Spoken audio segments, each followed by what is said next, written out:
Hi everyone, it's Rax, and welcome to another Challenge Rift guide. Here we've got a Seeker of the Light Crusader, but man, this build sucks. And both of them are bad on NA and EU. I would still say EU probably has the worst one. This Crusader dies in one hit to anything. And you're constantly out of wrath, so you can't throw hammers, and the hammers have such a weird hitbox. I'm sorry, guys. I'm sorry. Anyway, well, you can use Judgment to reduce the damage of monsters. This is actually helpful because if you don't do that, you're probably going to die. So put that on elites. You can activate Condemn. I really don't understand why this person has Condemn in this build, but you can press it and then it charges up and then it does no damage. Sure, why not? But there's Condemn. Falling Sword is important. After you Falling Sword, then you're going to take less damage for a period of time. And that is from the Seeker of the Light buff, the 4-piece. You take 50% less damage for 8 seconds. So you need to use Falling Sword right when you see an elite if you want to live. You can use Laws of Valor to, again, whenever you see an elite. And it's pretty much just throwing hammers and building back up your wrath with Slash. Pretty much the main key is Falling Sword when you see an elite, throw hammers, pray that they die, and then build your wrath back up with Slash. Once again, you can't just willy-nilly throw hammers everywhere. If you do that, then when you get to an elite, you're not going to have any wrath, and they're probably going to eat you for lunch. If this is how people play this game, if they play builds like this with no tankiness and no regeneration of their wrath, I could see why they don't have very much fun playing.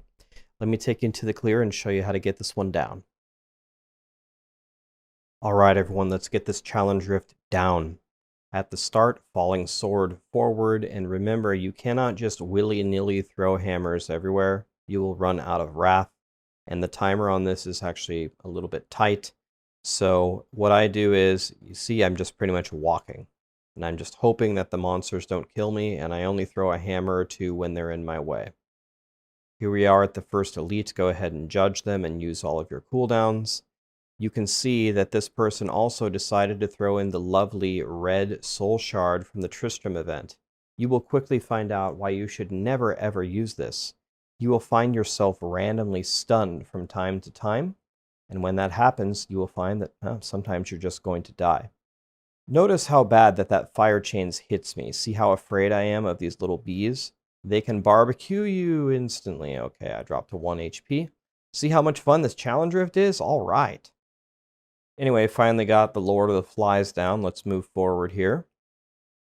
And we jumped ahead. Again, I didn't have my Falling Sword up for that bee, so you can see how bad that was. And notice how, even with me being a little bit stingy on my hammers, I'm already completely out of wrath. And the red soul shard stuns me in front of a bunch of monsters. We have snakes in a cave. Next has got to be better. And it is better, a Dark Hellion Battlefields. This is actually a good map, so this is the only reason why this is even completable, I think. So we have a speed pylon. At least this will let us run through the monsters and get through it a little bit quicker. That's going to help. We're going to kill all the Mufasas and their leader there. That was no problem. And just rotating back between Slash and the hammers. So there's a blue here somewhere. Who knows where? Can't really find him. Okay, he's beating on my Templar. Hammer, hammer, hammer. He's still alive. Got him. All right, forward we go. And this trash is pretty valuable. A welcome sight, a shield pylon. Beautiful. Now finally, we don't have to fight fire chains. For at least a minute anyway. So we've got no problem killing those guys. Again, I'm much more willing to fight the trash here than I was on the previous map, because Dark Hellions are worth way more than snakes on a cave. So no problem, just willy-nilly throwing some hammers here. And next, hopefully we get a good map. What do we have? Another battlefield. Hell yes. All right, channeling. Now with channeling, you have infinite wrath. So you can let the hammers fly, and you can Falling Sword way more. So that is exactly the pylon that we wanted. We have a shield still, we have a channeling. This is a little bit more like this build is supposed to be played. Porkies are pretty valuable, so you see I am willing to throw some hammers to kill them to get some progress. We got some Armadons here. You can see that my shield pylon has worn off. And I'm not too happy about it because there's 2 blues here. And they pretty much wreck me. My health is going down, down, down, down. Ow, ow, pain. Alright, we got them down. It's a miracle. And if you're worried about the timing here, remember I'm racing against my already rank 1 time.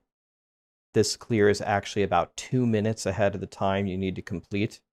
But remember, I didn't die once in this attempt, so it can be pretty tough. And by the way, I got bad news.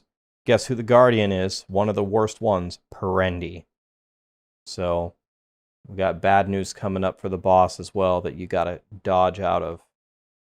Okay, gotta get rid of those Frozens. This snake is murdering me. He just procced me. My hammers won't hit him for some reason. Please die, Mr. Snake. Now he's running away. Now he's vortexing me. All right, we finally killed him.